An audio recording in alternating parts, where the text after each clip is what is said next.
Another NIKKE video. You're about to witness the final stage of Ratio 25 in the new Overclock mode. Now, after this, okay, if we do manage to clear it, I'll go over my choices for the debuffs and how you can best obtain all of the bonus rewards in this new game mode.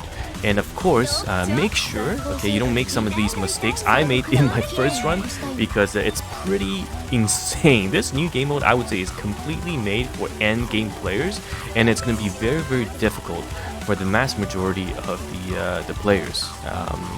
I mean, props to Shifta for making this game mode, but I think a lot of people are going to struggle, and I think you do have to manual a bit. You can see here, I used Red Hood to kind of clear some ads, but you know what, we clear this with just two burst rotations, I would say.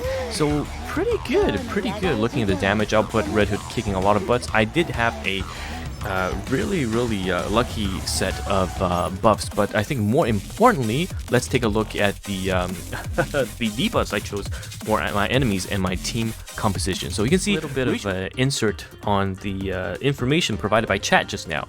You can see this is my third 5C clear before I attempt my Overclock mode. Okay, and you can see what I'm doing right now at the moment is farming legacy buffs. That's right.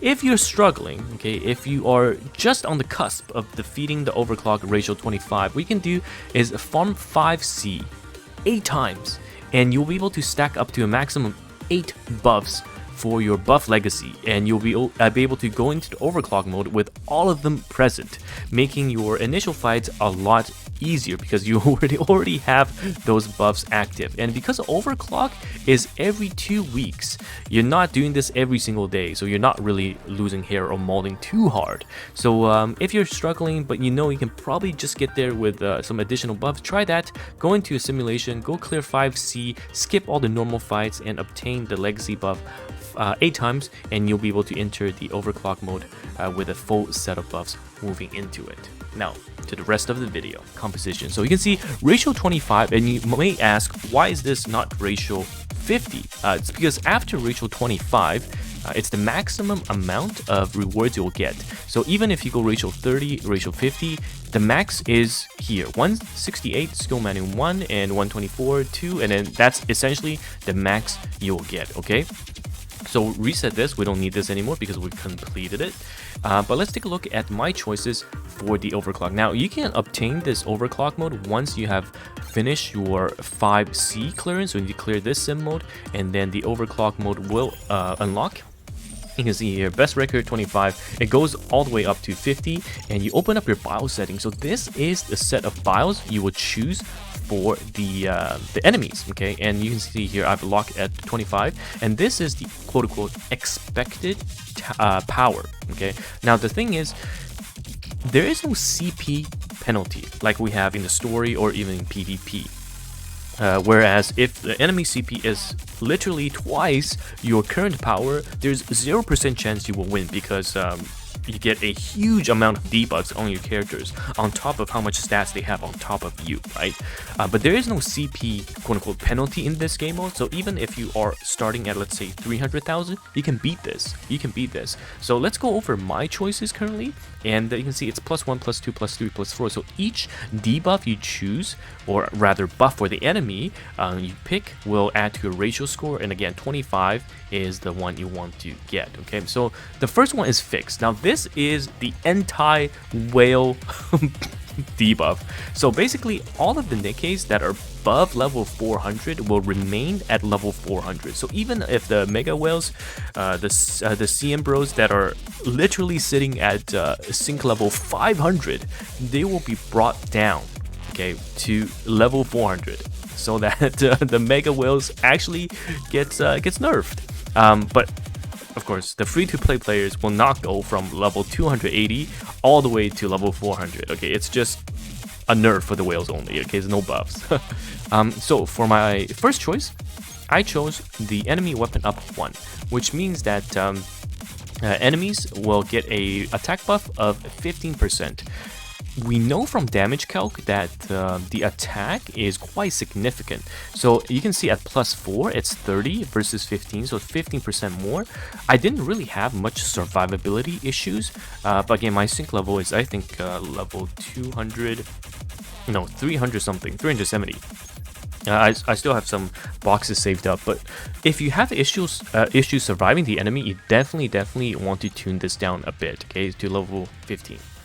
Next, again, we're taking advantage of the formula. I put the defense of the enemy ruptures increased by 70. This means nothing, all right?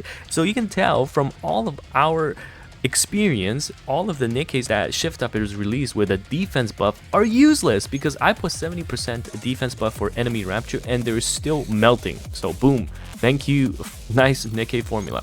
Now this max HP is very annoying, so I put it down to 20, which is level 1. But again, an extra 15% level 4 is not going to make a deal. It really depends on some of the later choices, which we'll take a look. So I think these have some wiggle room, okay? They definitely have some wiggle room. Next, this I've taken off. Memory loss is such a weird debuff. It removes all the bond levels, and bond levels, especially for pilgrims at level 40, gives a ton of stats. So you absolutely don't want to have this on. This is similar. The recycling room do give quite a bit of bonus stats for the team. So yeah, we ideally want to remove that because the attacks not as much, but the HP definitely helps. So we'll take that off. Okay, last is this one. I think this one is actually a freebie at +5 because it just says normal difficulty will not appear. Okay, normal difficulty will not appear because you want to fight the hard ones to have better buffs. So I think this is completely free, so you get a +5 here. Next is duration of rush of destroy is reduced by 30 seconds. I think this is a time thing, but I don't think it will come up in the sense that you're literally racing against time. If you're losing because you don't have enough damage output, you're probably going to die to the enemy damage regardless, so that's alright. Now next, so this is going to be very interesting, okay? So if your team composition is limited, you may want to take some additional debuffs at the top to compensate for this, because we have some interesting targeted bans. The first one, Vacation Order, you cannot add Burst 1 NIKKEs using SMGs to the squad. This is a direct ban at units like Litter and Volume, who are really good, right? They're really good. Burst 1 users, just straight up banned, okay? And the second one below it is the same. It's the Vacation Order for AR users in Burst 2, which means you're missing Blanc from the bunnies. Just straight up, you cannot use them.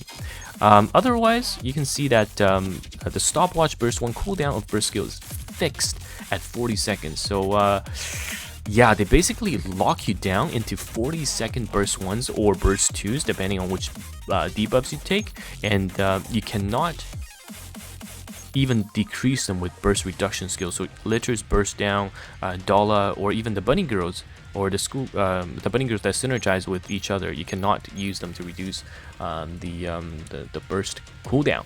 Again, if you have the team composition to deal with that, that's okay. Think of it as some free points, but I couldn't. This is alright. This +1 just changes all the raptures code to iron. Do not take the +4. I think unless you're doing manual and you have the right counter code for all of the targeted fights, this is so annoying. Alright, this is so crazy. Basically, all of the damage is negated and you can only do damage if you have type advantage. So yeah, take that off. Next is Hug Me. You have self-destructing units that appear every 20 seconds that you will probably have to use manual to clear this.